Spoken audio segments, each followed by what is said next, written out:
사랑의 영원하신 아버지 하나님, 그 크신 은혜와 사랑을 감사합니다.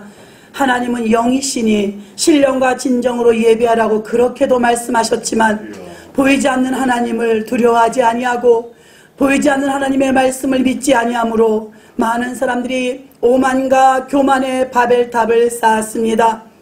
생화학 무기를 개발하며 탄저균이라는 바이러스를 퍼뜨리고 너무나 많은 전 세계 과학자들이 인간이 만든 천연두를 만들어내며 치사율 100%의 약들을 발견해냅니다. 하나님 아버지, 인공비를 만든다고 인간의 교만이 아버지 황사를 다루겠노라고 그렇게 비를 만든다고 할 때 이토록 엄청난 진짜 비를 맞이했습니다. 하나님, 코로나를 던져졌을 때 전 세계는 팬데믹 현상으로 인하여서 하나님 아우성치며 엄청난 숫자가 사상했고 앞으로도 얼마나 더 진행될지 모르는 가운데 처참하고 비참한 현실 가운데 우리가 놓여 있습니다. 전능하신 하나님, 코로나는 우리 눈에 보여지지 않지만 얼마나 두려운지 수많은 사람들이 두려워하며 나오지 못하고 모두가 집에 있습니다.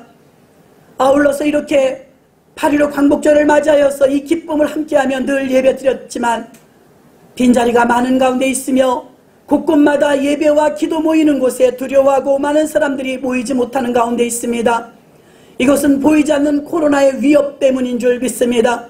하나님, 이런 코로나의 증상이 어찌하여 왔는지 하나님께서 원하시는 것은 새로운 무기를 개발함이 아니요 바벨탑을 쌓아서 홍수를 면하자 함이 아니라 전능하신 하나님 앞에 무릎을 꿇으며 창조주 하나님 앞에 우리의 인생을 맡기기를 원하고 회개하기를 원하시는 줄 믿습니다.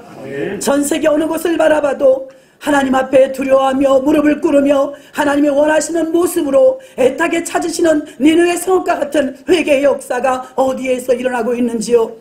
하나님, 많고 많은 나라 가운데 대한민국을 특별히 사랑하여 주셔서 기독교 입국론에 의거하여 하나님 말씀으로 세워진 민족과 국가가 되게 하셔서 감사합니다. 이토록 귀한 나라, 복받은 나라, 하나님께 영광 돌리는 귀한 나라, 세계 속에 선교 환국을 이룩할 수 있는 하나님 특별한 사명을 가진 나라인 줄 믿습니다. 그러나 자금의 사태를 살펴보면 하나님이 원하시는 방향보다는 하나님 상대의 방향으로 아버지 움직여지는 모습을 너무나 많이 보며 깨어있는 자들과 기도하는 자들이 애타는 마음으로 가슴을 치며 기도하고 있지만 너무나 무기력함을 고백하지 않을 수가 없습니다. 하나님, 일제 36년 치하에서 빛을 다시 되찾았다고 광복을 맛봤을 때 몸이 불구가 아닌 이상 모두가 태극기를 들고 나와 만세를 외쳤더라고 했습니다. 그 기쁨도 잠시 우리가 분열되고 하나 되지 못함으로 인하여서 우리는 다시 6.25를 맞이하였고 동족 상잔의 피비린내 나는 엄청난 비극 속에 어찌 살 수가 있을까 하는 통곡하는 때가 있었지만 세계 꼴찌였던 경제국가가 이제 세계에 모두 원조를 해줄 수 있는 복된 국가가 되도록 하나님은 놀랍도록 기적을 베풀어 주셨으며 이 땅에 교회를 세워주셨고 그들의 기도를 통하여 응답하신 줄 믿습니다. 아멘. 하나님께서 이스라엘 백성들의 고역을 알고 그들의 신음을 알고 그들의 고통을 보았다고 말씀하셨는데 그때는 그래도 하나님께서 이스라엘 백성들을 불쌍히 여기셨기 때문인 줄 믿습니다. 지금 한국교회와 세계교회를 바라다 볼 때 하나님께서 참으로 불쌍히 여길 만하신지 하나님 부끄럽지 않을 수가 없습니다. 이토록 엄청난 고통과 고난을 겪으면서도 우리는 더 가난해지지 못하고 더 하나님 앞에 무릎 꿇지 못하고 더 하나님의 원하시는 방향을 찾지 못하고 조금만 틈만 나면 다시 여행 가고 놀러 갈 생각을 하고 있습니다. 하나님 아버지, 어찌하오리까? 그러나 의인 10명이 없어서 소돔성이 멸망했노라고 성경은 말하고 있습니다. 그들의 죄악은 관용했으며 그들의 죄악은 하늘을 찌렀지만 그들의 죄악 때문에 멸망한 것이 아니라 의인 10명이 없어서 멸망했던 것처럼 아버지, 이렇게 어려움 속에서 뚫고 와 우리가 예배를 드리고 기도하는 것은 하나님 앞에 의인 1명, 의인 10명의 반열에도 들어가고 싶어서 몸부림치며 나라와 민족을 위하여 기도하고 있사오니 주여 하늘문을 활짝 열어주시고 불쌍히 여겨주시고 용서하여 주시고 응답하여 주시옵소서.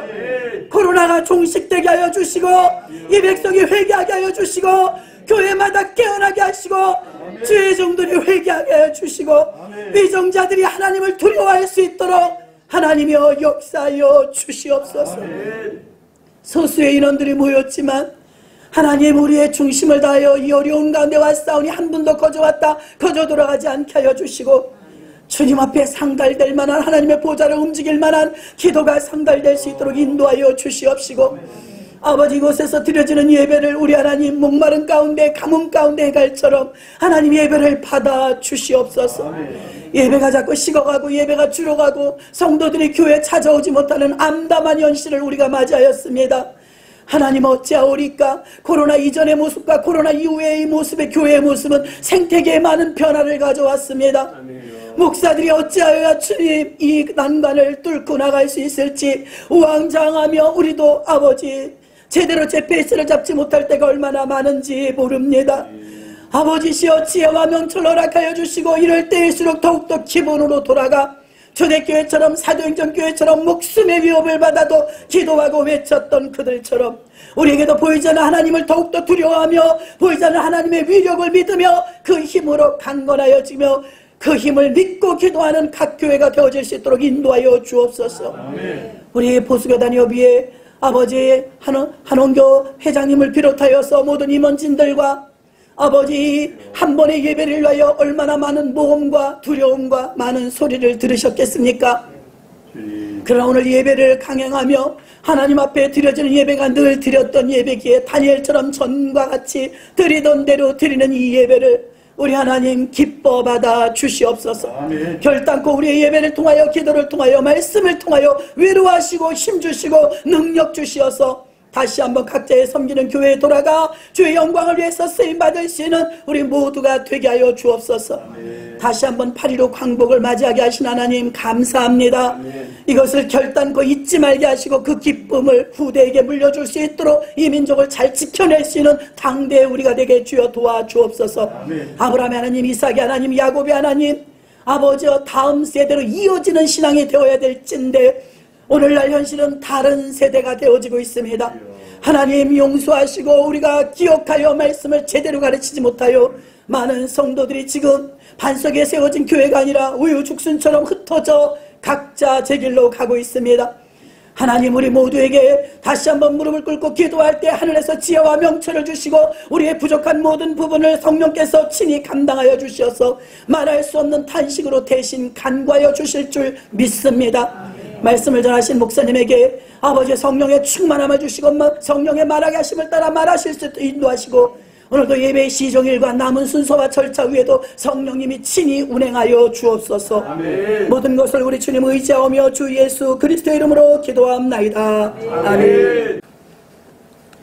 이 시간 오늘 성경 봉독은 예장 총회, 에녹 총회 김영희 목사님께서 성경 봉독해 주시겠습니다. 하나님 말씀 보겠습니다. 요엘서 1장 1절에서 7절 말씀입니다.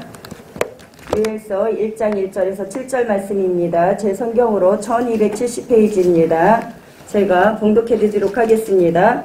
여호와께서 부드엘의 아들 요엘에게 이르신 말씀이라. 늙은 자들아, 너희는 이것을 들을지어다. 땅의 모든 검이나 너희는 귀를 기울일지어다. 너희의 날에나 너희 열조의 날에 이런 일이 있었느냐? 너희는 이 일을 너희 자녀에게 고하고 너희 자녀는 자기 자녀에게 고하고 그 자녀는 후시대에게 고할 것이니라. 팥조기가 남긴 것을 메뚜기가 먹고 메뚜기가 남긴 것을 느시 먹고 느시 남긴 것을 황충이 먹었도다. 무릇 취하는 자들아, 너희는 깨어 울지어다. 포도주를 마시는 자들아, 너희는 곡할지어다. 이는 단포도주가 너희 입에서 끊어졌음이니 한 이족이 내 땅에 올라왔음이로다. 그들은 강하고 무수하며 그 이는 사자의 같고 그 어금니는 암사자의 어금니 같도다. 그들이 내 포도나무를 멸하며 내 무화과나무를 긁어 맑게 벗겨서 버리니 그 모든 가지가 하얗게 되었도다. 아멘. 이 시간 특별 찬양 도기쁨 목사님 문화예술위원장께서 해주시겠습니다.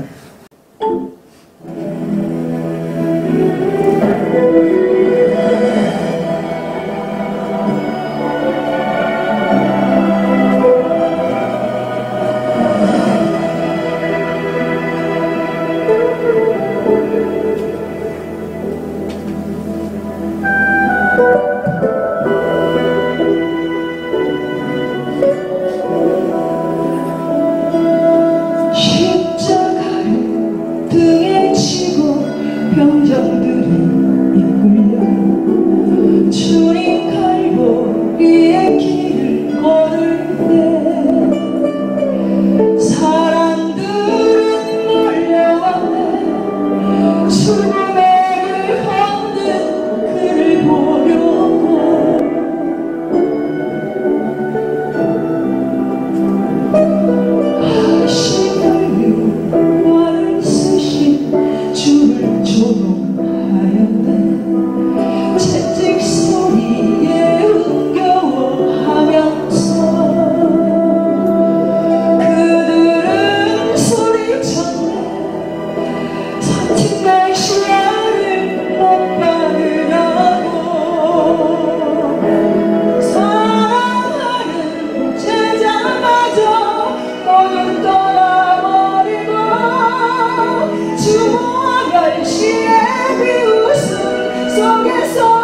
너와 나를 위한 그 애절한 사랑 때문에 주님은 그 길 걸어가셨네. 갈보리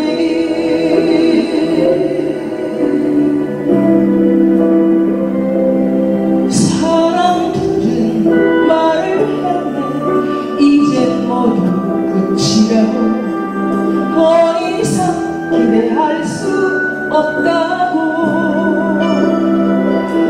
자신마저 못 구원한 그 메시아일 수가 없다고. 갈보리에 그 길만이 진정 구원의 것을 그 누구도 이해하지 못했지만 너와 나를 위한 하나님의 사랑 때문에 주님은 그 길 걸어가셨네.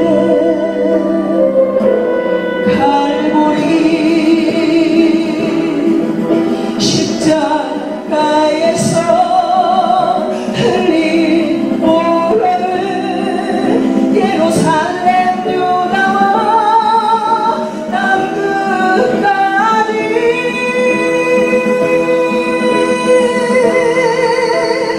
구원의 강물이 흘려 온 세상을 덮었네. 세상의 모든 죄를 대속했네.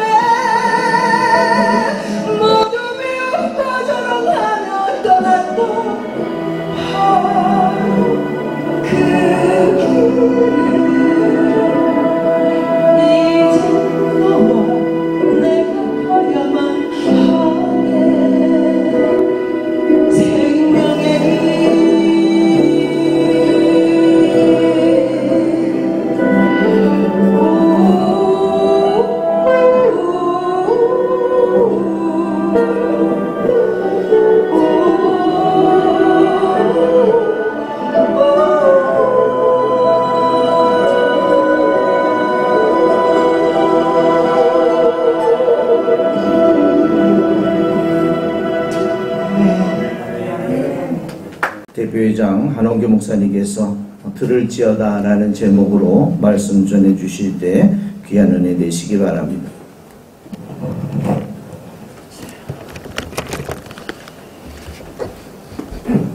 할렐루야. 반갑습니다.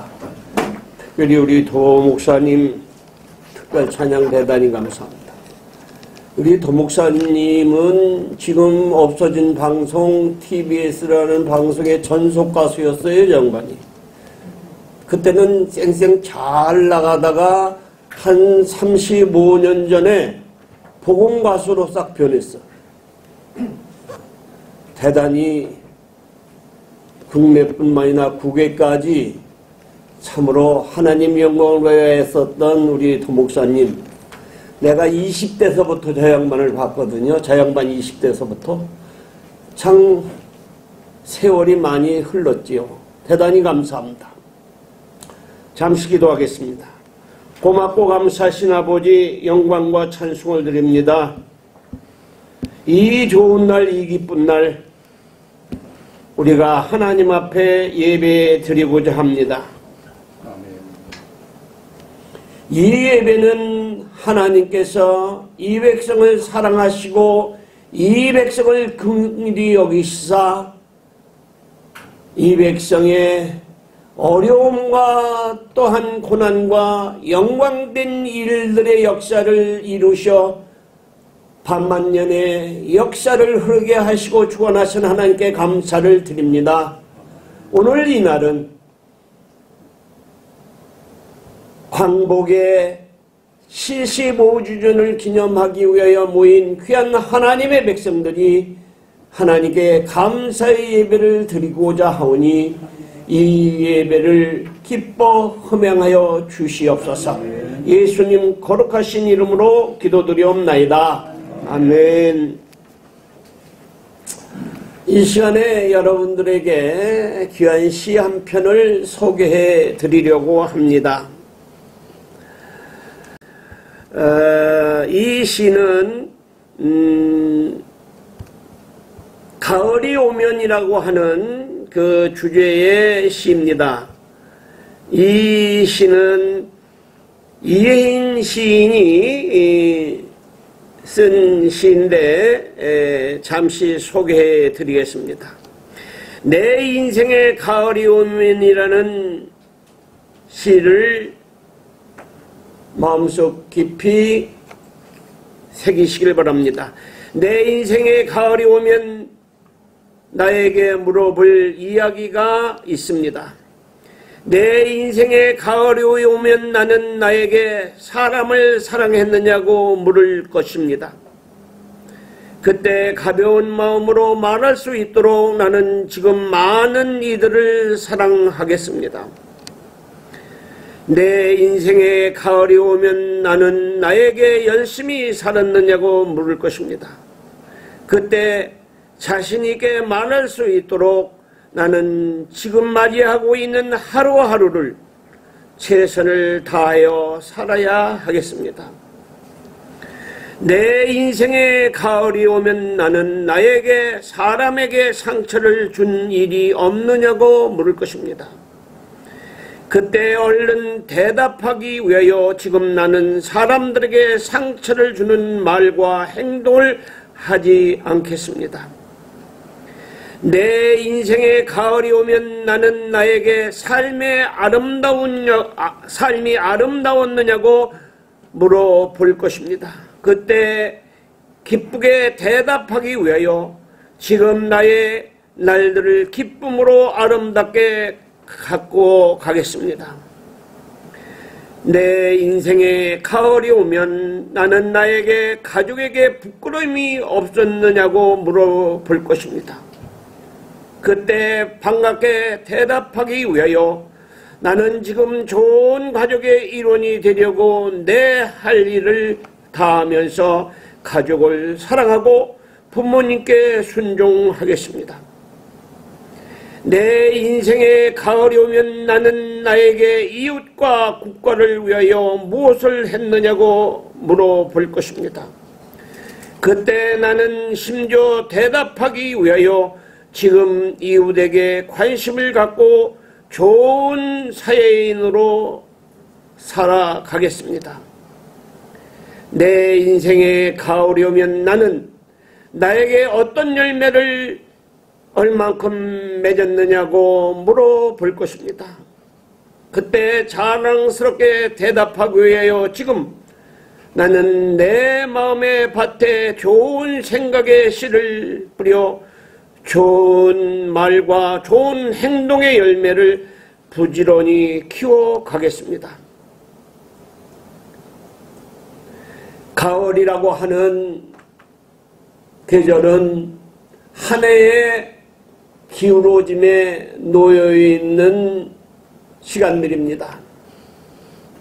인생의 가을도 그 인생의 정점에서 서쪽으로 많이 기울어진 그런 시점입니다. 그 가을은 빨리 왔다가 빨리 가는 것이 가을입니다. 그러나 인간들은 빨리 왔다 빨리 가는 그 가을을 향하여 마음대로 그 가을을 희롱하고 있을 때가 있습니다. 그래서 그 가을이라고 하는 시간에 놓치는 일들이 많고 망악한 일들이 많고 또한 행동에 부자유스러운 일들을 많이 하고 있습니다. 오늘 이 시간 성경 말씀을 소개해드린 그 말씀은 유대에도 하나님의 말씀을 마음대로 생각하며 마음대로 살아왔기 때문에 그들은 메뚜기라고 하는 엄청난 재앙을 겪었던 것입니다. 산더미 같은 메뚜기가 유대 땅에 날라들어서 생명이 있는 모든 생물을 갉아먹고 뜯어먹고 깎아먹고 쓰러뜨리는 그런 일들이 유대 땅에 벌어졌습니다. 상상해 보십시오. 메뚜기 떼가 산더미같이 우리 앞에 다가온다고 하면 우리는 어떻게 대처를 했을까? 그런데 왜 그 재앙이 유대라고 하는 나라에 왔을까? 우리는 생각을 해봐야 합니다. 이와 같이 우리나라도 메뚜기 떼처럼 갉아먹고 뜯어먹고 찬탈해가는 그러한 일들이 있었습니다. 그 일들이 잔혹한 일제가 36년이라고 하는 짧지 않은 시간을 그들은 우리를 침노하여 모든 것들을 강제로 진발해 갔습니다. 심지어는 군수품을 만들기 위하여 농사짓는 쟁기의 보습을 떼어가고 또한 농사짓기 위한 삽과 곡괭이까지 걷어갔습니다. 그뿐 아니라 팥을 매는 호미까지 모든 세부치라고 하는 모든 것들은 다 긁어갔던 그런 시절이 있습니다. 그런 시절을 우리는 36년 동안이나 겪었습니다. 유대가 왜 메뚜기의 재앙을 받았을까? 왜 우리가 36년이라고 하는 짧지 않은 시간에 억압과 고통의 잔혹사를 당했을까? 우리는 한번 생각해 봐야 합니다. 이스라엘 백성들이 왜 광야 40년의 역사를 가졌을까? 또한 우리는 그 36년이라고 하는 기간이 또한 6.25를 촉발했고 그 6.25가 아주 가난한 나라에서 세계 부자의 나라가 되었다는 이 역사는 과연 우리 백성들이 힘이었을까 한 번쯤 생각을 해봐야 합니다. 광복은 아시는 것과 같이 1945년 8월 15일에 우리가 광복이 되었습니다. 또한 우리나라 건국이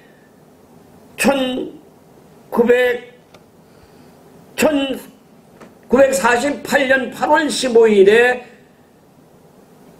이승만 장로가 대통령이 되고 이은영 목사님이 기도로 이 나라가 건국되었습니다.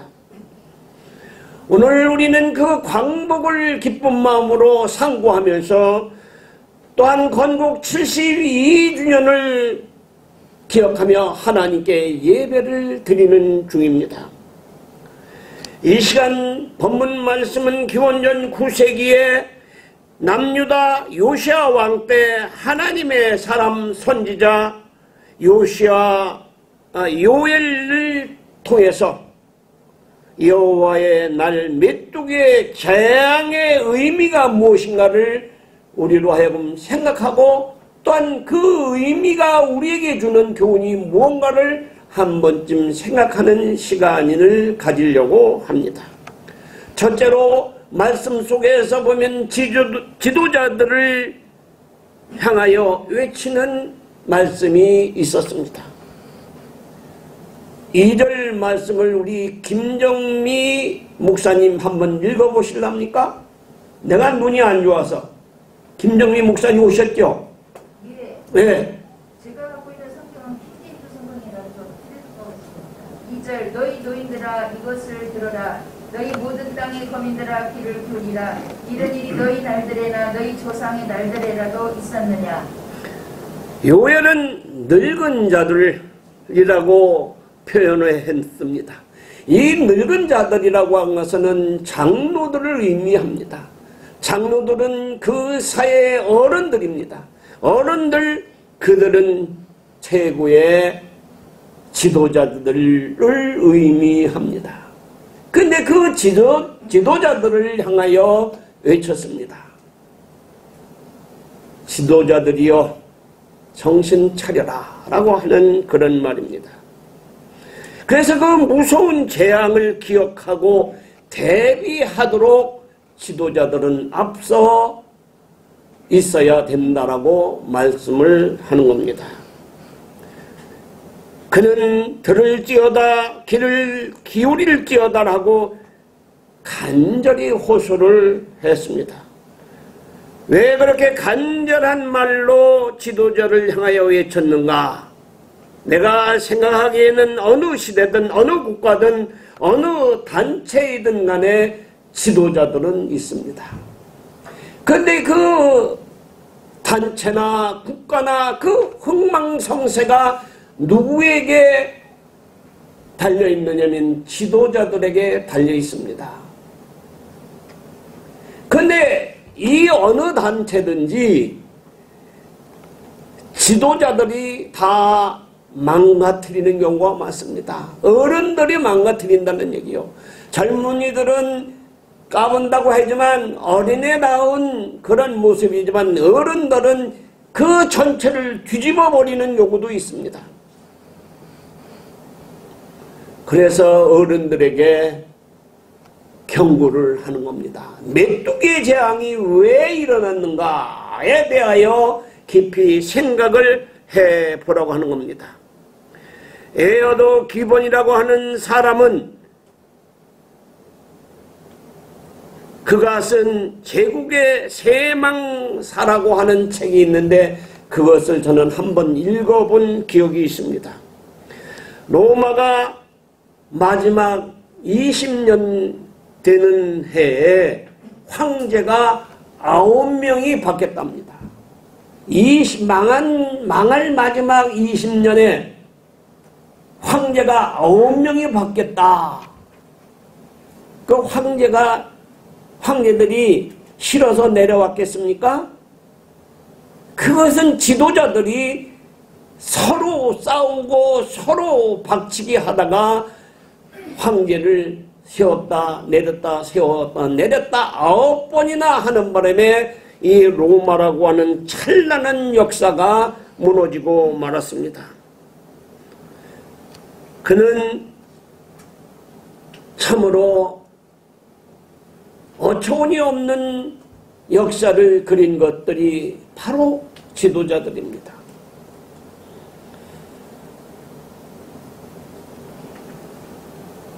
그 지도자들이 왜 그런 생각을 했을까? 그들의 생각 속에서는, 그들이 정신 속에서는 세락이라고 한 큰 원인이 무엇인가를 깨닫지 못했기 때문이라고 합니다. 그러니 실례로 우리 이 대한민국에도 벌어지고 있음을 우리는 알아야 합니다. 전라북도 선관위원회가 공식 블로그에 이 부분 민주국가 우리와 비슷한 원칙을 가지고 있다라고 기록을 해 놨다가 많은 사람들의 항의를 받아서 내렸다는 사실을 여러분들은 잘 아실 겁니다. 그뿐 아니라 외통위원장이라고, 국회 외통위원장이라고 하는 사람은 이북의 동요인 장군님이라고 하는 동요를 흥을 대며 노래를 부른 경우도 있었다고 합니다.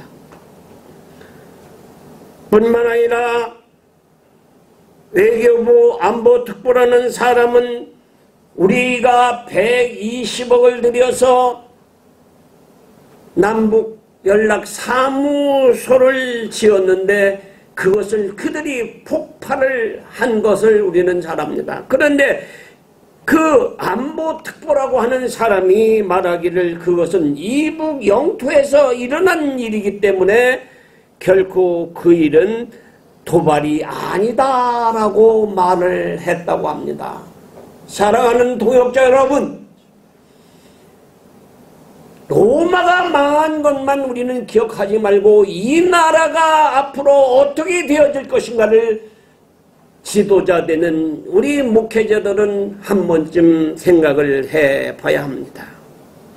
로마는 2천만 명의 인구를 가지고 있었지만 그의 망함은 고작 100만 명의 인구를 가진 게르만에게 멸망을 당하고 말았습니다. 우리가 이북보다 지금 현재는 50배나 잘 산다고 합니다. 우리가 경제적으로 50배나 더 잘 사는 것이 문제가 아니라 지도자들이 세망의 정신이 어떻게 놓여 있는가, 그 가름잣대가 어디로 향했는가, 이것이 중요한 것입니다. 그 가름잣대가 좌측으로 많이 기울어가고 있는 것을 우리는 보고 있고 안타까움만 가지고 있고 가슴만 치고 있습니다. 이렇게 우리는 안타까움만 갖고 있어서는 안 됩니다. 그러면 대한민국의 앞날이 없다는 사실을 깨닫는 동역자 여러분들이 되시기를 주님의 이름으로 부탁을 드립니다. 또한 교육에 힘쓰라고 말을 했습니다. 3절 우리 김은임 목사님 한번 읽어보실랍니까? 성경책 놓습니까? 그러면 우리 진미업 사모님 한번 크게 읽어보세요. 3절 말씀입니다. 너희는 이 일을 너희 자녀에게 말하고 너희 자녀는 자기 자녀에게 말하고 그 자녀는 후세에 말할 것입니다. 여기 이 일이란 요엘시대의 남유다에 닥친 미중의 사건을 말하는 것입니다. 그 닥칠 메뚜기의 재앙에 대하여 자자손손 기억하고 또 기억하고 메뚜기의 재앙의 초래 원인이 무엇인가를 후손들에게 가르치라고 하는 말입니다. 우리나라의 학생들을 가르치는 교과서에 민주주의는 인민이 지배하는 통치 형태라고 기록이 되어 있다고 합니다. 민주주의가 인민이 지배하고 통치하는 것이 맞습니까? 아닌가? 아니지요. 예. 인민은 민주과 함께 계급적인 의미를 가지고 있습니다. 그런 점에 인민에 대하여 교과서의 서술은 민주주의의 근본인 정신을 해치는 것이고 대한민국 정체성에 도전을 하는 그런 말입니다. 고등학교 교과서, 역사 교과서가 8종류가 있는데 그 중 5개가 좌편향의 기록이 되어 있다라고 생각을 합니다. 우리나라가 건국 이념은 자유민주주의입니다. 이 자유민주주의를 수호하기 위하여 우리 후손들에게 철저한 교육을 시켜야 하겠습니다. 그런데 학교에서 가르치는 것을 보면 이 전교조라고 하는 참으로 하나님의 책망을 받을 그 조직들이 올바르게 가르치고 있지 않다는 사실을 우리는 언론을 통해서 많이 알고 있습니다. 지금 정권이 시도하는 사회주의, 공산주의가 과연 기독교인들로서 받아들일 수 있는 일인가도 생각을 해봐야 합니다. 그 이유는 사실을 근거하여 교육을 해야 합니다. 어떤 목사님이 나에게 이런 말씀을 하더라고요. 목사님, 세게 말하지 마십시오. 세게 말하다가는 붙들려 갑니다. 그러더라고요. 아이고, 김천수 오셨네? 안 오신다고 그러시더니. 세게 말하면 붙들려 간답니다. 세게 말했다가 붙들려 가면 이 나라에 내가 살고 있습니다. 나는 그러나 거짓말은 안 합니다. 허위는 안 합니다. 사실을 말했을 뿐입니다. 기독교가 왜 일제 때 순교자가 나왔으며 6.25 때 왜 순교자가 나왔는가에 대한 교육을 우리는 바로 시켜야 되는 것입니다. 그것이 자유민주주의를 위하여 기도하는 기독교의 할 일인 것입니다. 사랑하는 동역자 여러분, 우리는 후대를 가리키되 철저한 교육을 시켜야 합니다. 그 일에 우리는 앞장서야 하는데 지금 교회의 교육이 어떤 형태로 놓여 있는가를 생각하면 참으로 안타깝기 짝이 없습니다. 모두 걱정을 합니다. 주일학교가 없어졌다. 학생부가 없어졌다. 안타까운 마음을 모두 가지고 있지만은 그거에 대한 대책은 아무것도 없습니다. 사랑하는 동역자 여러분, 우리는 안타까움만 가지고 있어서는 절대로 안 되는 시점에 놓여 있습니다. 어떤 권력자가 공공연하게 얘기하기를 기독교를 재편한다고 했습니다. 재편이라는 의미가 뭡니까? 참으로 안타깝기 짝이 없습니다. 이후에 우리가 하려고 하기는 포괄적 차별금지법에 대한 규탄을 하려고 합니다. 포괄적 차별금지. 이것으로 교회를 묶어놓으려고 하는 것이고 목사들의 입을 봉하려고 하는 것을 우리는 잘 알고 있습니다. 그러나 그것으로 우리가 묶여 있어서는 절대로 안 됩니다. 오늘 김미숙 목사님이 기도할 때 그 기도의 울림이 나의 심장을 두드리는 것을 느꼈습니다. 여러분들은 어떠셨습니까?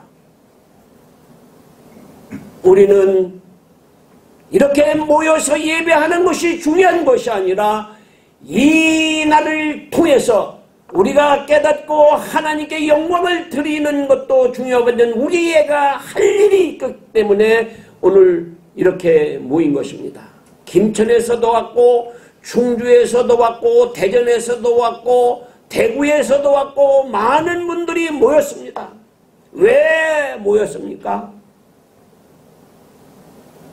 김천에 비바람이 많이 쏟아져서 논밭이 물에 젖었다고 과수원이 젖었다고 해서 못 간다라고 하더니 오늘 이렇게 오셨네요. 오신 이유는, 모인 이유는 정신 차려 우리는 우리의 후손들을 잘 교육하기 위한 방안을 계획하고 논의하는 그런 시간을 갖고자 하는 것입니다. 그러므로 사랑하는 동역자 여러분, 오늘 예배 드리는 것도 중요하지만 우리 서로 각자 계획을 세워 우리의 후대 주일학교를 다시 회복시키고 중고등학부를 다시 회복시키는 그런 일에 앞장서는 여러분들이 되시기를 부탁을 드립니다. 마지막으로 세속적 타락을 멈추라고 했습니다. 이 세속적 타락 이것에 대하여 우리 탁 목사님 한번 제일 앞에 있어서 시키는 겁니다. 눈에 띄어서 3절 말씀을 한번 읽어보세요. 아, 목사님도 안경을 끼고 보시는구나. 괜히 시켰네. 5절입니다. 5절. 안 모여요. 참 큰일 났다. 김은희 목사님, 자, 책 가지고 왔다고 했지. 자, 우리 도 목사님 한번 읽어보세요. 책 안 꽂고 왔어, 거기도?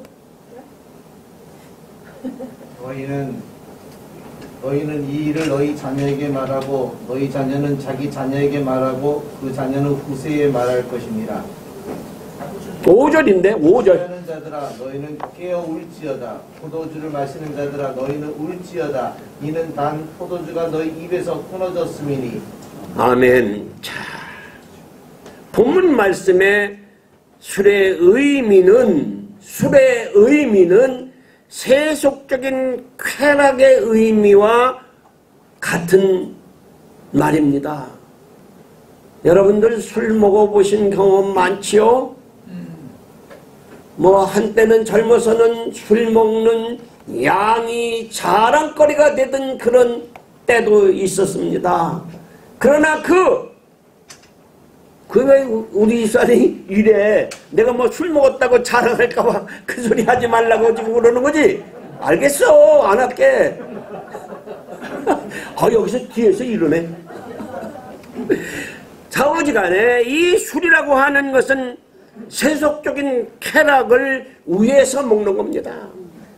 오늘 본문 말씀은 이 세속적인 쾌락을 갖지 말라고 하는 말씀입니다. 이 세속적인 쾌락은 순간의 즐거움을 위한, 순간의 찰나의 즐거움을 위하여 만드는 것이 세속적인 쾌락입니다. 이 즐거움을 추구하다 보면 좀 더, 조금만 더, 나중에는 잠시 더, 이 더더 하다가 인간 쪽박나는 인생들을 우리는 많이 보았습니다. 더더 하다가 인생 파탄나는 경우가 참으로 많습니다. 우리나라가 세계에서 독주를 제일 많이 마시는 나라라고 WHO에서 발표를 했다고 합니다. 이 독주를 마시는 이유는 빨리 취하기 위해서 마십니다. 독주를 마시는 이유는 빨리 취하기 위해서 마셔요. 그리고 더 많이 취하기 위해서 독주를 마십니다. 오늘날 이 시대의 세속적인 쾌락을 탐닉하다가 실정법에 걸려 폐가 망신하는 경우도 있고 풍속법에 걸려 가문의 망신을 시키는 경우도 있습니다.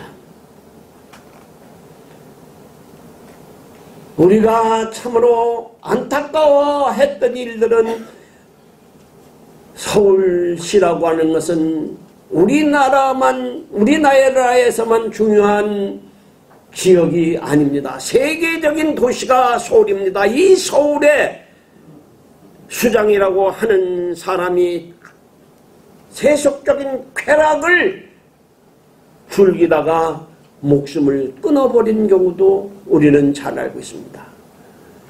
우리나라의 제2수도라고 하는 곳의 시장 역시 세속적인 쾌락, 찰나의 쾌락, 그것을 즐기려고 하다가 시장에서 쫓겨났습니다. 뿐만 아니라 대선 주자가 될 거라고 하던 패기 넘치는 정치인도 그 세속적인 쾌락을 위하여 즐기다가 인생 종쳤을 뿐만 아니라 국가적인 손실을 가져왔다고 해도 과언이 아닙니다. 이 세속적인 쾌락을 참지 못하다가 순간적인 찰나를 참지 못하다가 술로 또한 약으로 그 찰나를 즐기다 인생 망치는 경우도 많지만 이 정신적인 폐쇄적인 정신이 그 찰나를 즐기게 합니다. 목사도 뭐 한잔 하더라, 뭐 목사가 술 한잔 한다고 해서 죄냐, 이런 사람들이 참으로 많습니다. 죄입니다. 그건 분명히 죄입니다. 하나님은 먹지 말라고 분명히 했는데 성경에 먹지 말라는 말이 어디 있느냐 뭐 이렇게 떠드는 사람도 있어요. 그 성경 안 읽은 사람이에요, 그 사람은. 그러므로 우리는 세속적인 쾌락을 가지고 있다가 그들의 지지자들의 분노를 일으켰을 뿐만 아니라 국민적인 분노를 유발시켰던 역사가 대한민국의 역사라는 사실에 우리는 부끄러워할 줄 알아야 합니다. 취미 생활도 마찬가지입니다. 취미 생활은 취미로 끝내야 됩니다. 과요불급이라고 하는 말이 있습니다. 지나치면 안 된다고 하는 말이죠. 내가 사진을 찍기 위하여 10여 년을 돌아다녔어요. 근데 우리 집엔 사진을 못 걸게 해. 벽에마다 나는 내가 찍은 사진들을 참 난 근사하다고 걸어놓는데 절대 우리 집은 그것을 못 걸게 해. 왜냐하면 과요 불급이라고 하기 때문인 것 같아요. 요새 꼼짝도 못 하잖아요. 이제 여러분들은 안 그렇습니까? 우리 이건 목사님은 안 그러시다고 생각하는데 나는 집에 가면 꼼짝도 못 해. 그래서 내가 찍은 사진도 못 걸어놔. 수천 장이 있어 지금 막. 근데 못 걸어놔 그거를. 왜냐하면 취미도 지나치면 안 된다. 그래서 이 베란다에다 또 암시를 만들려고 뭐 나무떼기를 주워오고 판대째기를 주워다 뭐 걸어놓으니까 그건 뭐 하려고 하느냐고, 그건 뭐 하려고 하느냐고 계속 족쳐요. 그거는 내가 꼭 만들 거요. 하여간 취미도 지나치면 안 된다는 거요. 우리 성직자는 이 찰나의 쾌락, 세속적인 쾌락은 절대 안 된다는 사실을 우리는 너무나도 잘 알고 있습니다. 이제 우리 모두 오늘 교회 선지자가 유다 백성들의 당하는 아픔 메뚜기의 재앙을 겪으면서 외쳤던 그 말을 생각하면서 우리나라가 지금 겪고 있는 재앙이 뭔가 생각하면서 오늘 이 8.15 75년 5주년과 건국 72주년을 기념하면서 오늘 말씀에 교훈을 받는 우리 모두가 되기를 주님의 이름으로 축원합니다. 기도하겠습니다. 고맙고 감사하신 아버지 하나님께 영광과 찬송을 드립니다. 도우신 은혜 속에서 이렇게 귀한 광복을 맞이한 이 대한민국이 잘 사는 나라, 나눠주는 나라의 축복을 받았습니다.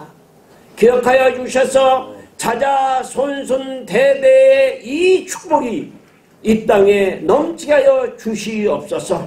그러기 위하여 오늘 모인 모든 주의 권속들이 기도하는 나라 되게 하여 주시옵소서. 예수님의 이름으로 기도드리옵나이다. 아멘.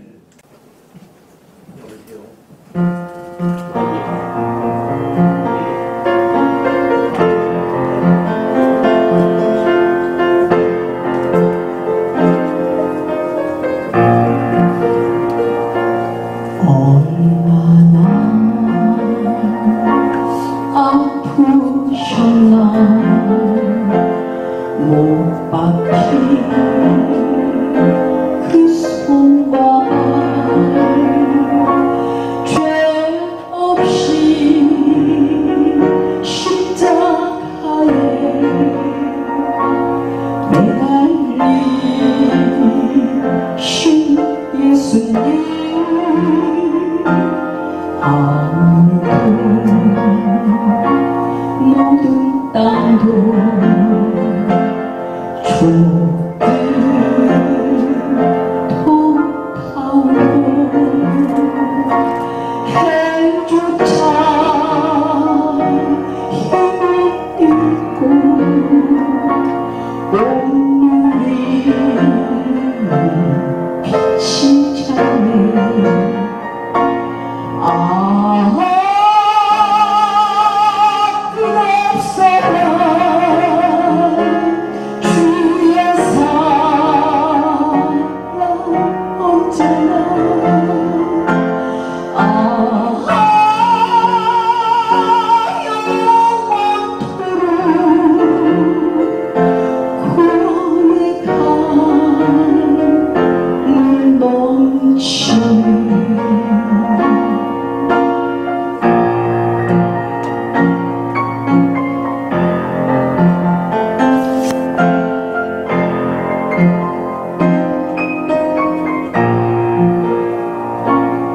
나의 주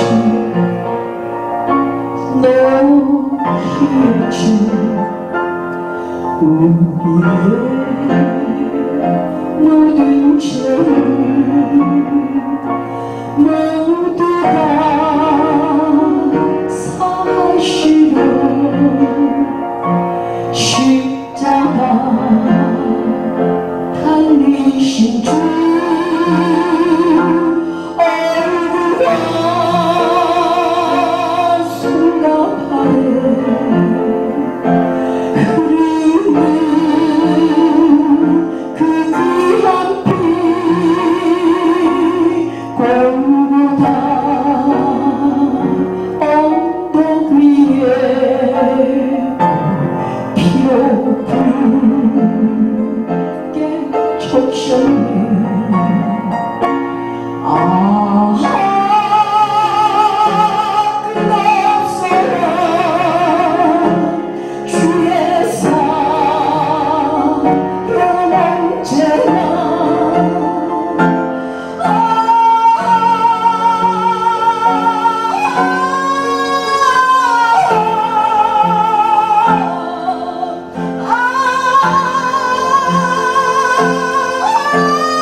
멈추네